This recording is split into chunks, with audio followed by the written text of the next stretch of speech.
प्रश्न संख्या 30 श्रीमान बिदुड़ी। आदरणीय अध्यक्ष महोदय, प्रश्न संख्या नंबर 30। अध्यक्ष महोदय, प्रश्न संख्या 30 के संदर्भ में मुझे बताना है का नई आबकारी नीति 2021-22 के तहत दिनांक 27 दिसंबर 2021 तक दिल्ली में खोली गई दुकानों की संख्या 501 है। ख, जहां ये दुकानें खोली गई हैं उन स्थानों का विवरण अनुलग्नक ए पर संलग्न है। ग, आबकारी नीति 2021-22 के अनुसार किसी भी मॉल, अधिसूचित वाणिज्यिक सड़कों, गलियों, local shopping complex, community shopping complex में दुकानें खोलने का प्रावधान है। नॉन कन्फर्मिंग क्षेत्रों में शराब की दुकान खोलने से संबंधित प्रस्ताव सरकार के पास विचाराधीन है। विगत आबकारी नीति में भी कॉम्पिटेंट अथॉरिटी से इजाजत लेकर नॉन कन्फर्मिंग क्षेत्रों में दुकानें खोलने की अनुमति दी जाती रही है। घ, जी हां, मास्टर प्लान के अनुसार किसी भी मॉल, अधिसूचित वाणिज्यिक सड़कों, गलियों, local shopping complex, community shopping complex में शराब की दुकान खोलने का प्रावधान है। हालांकि विगत वर्षों में सक्षम प्राधिकारी के अनुमोदन पश्चात नॉन कन्फर्मिंग क्षेत्रों में भी दुकानें खोलने की अनुमति दी गई थी। आदरणीय अध्यक्ष जी, मैं दिल्ली के माननीय डिप्टी चीफ मिनिस्टर साहब से यह पूछना चाहूंगा कि उन्होंने मेरे प्रश्न के उत्तर में कहा है कि नॉन कन्फर्मिंग क्षेत्रों में शराब की दुकान खोलने से संबंधित प्रस्ताव सरकार के पास विचाराधीन है। विगत आबकारी नीति में भी कॉम्पिटेंट अथॉरिटी से इजाजत लेकर नॉन कन्फर्मिंग क्षेत्रों में दुकानें खोलने की अनुमति दी जाती रही है।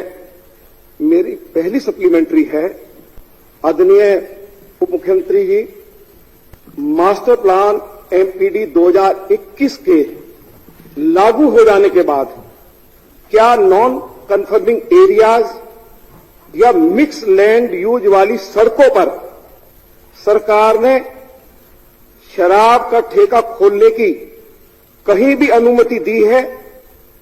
यदि दी है तो किन किन स्थानों पर यह अनुमति दी है? Supplementary number 1। सप्लीमेंट्री 2, होलसेलर्स और रिटेलर्स को नई आबकारी नीति के अनुसार शराब की बिक्री पर कितना कमीशन दिया जा रहा है, उसका ब्यौरा क्या है? माननीय विधायक द्वारा, माननीय सदस्य द्वारा पूछे गए मास्टर प्लान 2021 से संबंधित प्रश्न का पूरा विवेचन करके और कितनी दुकानों को अगर कॉम्पिटेंट अथॉरिटी से अनुमोदन के पश्चात अनुमति दी गई थी, चलने दिया गया था, तो उसकी जानकारी माननीय सदस्य को उपलब्ध करा दी जाएगी। होलसेलर और रिटेलर को शराब के उसमें कितना कमीशन दिया जा रहा है, इसकी जानकारी पूरी, हालांकि पूरी पॉलिसी में है, पूरी पॉलिसी की कॉपी माननीय विधायक को उपलब्ध करा दी जाएगी। उसमें पूरा विवरण है, उसको अलग से उल्लेख भी कर दिया जाएगा। महोदय, ये क्या मेरे प्रश्न का जवाब मिल गया है? यदि ऑनरेबल डिप्टी चीफ मिनिस्टर अपने रिप्लाई में कह रहे हैं कि हां, नॉन कन्फर्मिंग एरियाज में शराब की दुकानें खोलने की अनुमति दी है और इनके पास उसकी जानकारी नहीं है, इनके पास उसकी लिस्ट नहीं है, और यदि नई शराब नीति बनाई गई है तो उस पर जो शराब के ठेकेदार हैं, चाहे वो होलसेलर हैं या रिटेलर्स हैं, उनको कितना कमीशन दिया जा रहा है, उसकी जानकारी अगर ऑनरेबल डिप्टी चीफ मिनिस्टर के पास नहीं है तो ये बहुत हैरानी की बात है। ये तो आपके पास जानकारी होनी चाहिए दोनों। जब आप मेरे प्रश्न का जवाब दे रहे हैं कि हां, नॉन कन्फर्मिंग एरियाज में शराब के ठेके खोले गए हैं, तो मैं पूछ रहा हूं कि वो शराब के ठेके 2021 का जो मास्टर प्लान है उसके बाद कहां कहां खोले गए हैं और कमीशन कितना दिया जा रहा है, इतना ही मैंने पूछा है। ये दोनों जानकारी के लिए यदि मुझे इंतजार करना पड़ेगा तो अध्यक्ष जी, ये तो फिर मेरा जो प्रश्न है उसको टालने वाली बात हो गई है। कम से कम मैं ऑनरेबल डिप्टी चीफ मिनिस्टर से उम्मीद करता हूं कि उनको जरूर मेरे बहुत सिंपल से क्वेश्चंस हैं, उनका रिप्लाई देना चाहिए। धन्यवाद। बचना नहीं चाहिए रिप्लाई देने से। अध्यक्ष महोदय, मैं भी माननीय नेता विपक्ष से अपेक्षा रखता हूं कि जैसा उनके प्रश्न में जितना स्पेसिफिक जानकारी मांगी गई थी वो तो पूरी उपलब्ध कराई गई है, लेकिन सप्लीमेंट्री क्वेश्चन में जब वे ये जानना चाह रहे हैं कि किस होलसेलर के स्टैंडर्ड पर या रिटेलर के स्टैंडर्ड पर पॉलिसी में किस किस तरह के कमीशन का प्रावधान है, तो निश्चित रूप से नेता विपक्ष होने के नाते, दिल्ली इस सदन में नेता विपक्ष होने के नाते और सरकार के कामकाज पर बहुत पैनी नजर रखने की जिम्मेदारी इनको जनता ने दी है, उसके नाते मुझे पूरी उम्मीद है कि इन्होंने नई एक्साइज पॉलिसी को ठीक से पढ़ा होगा।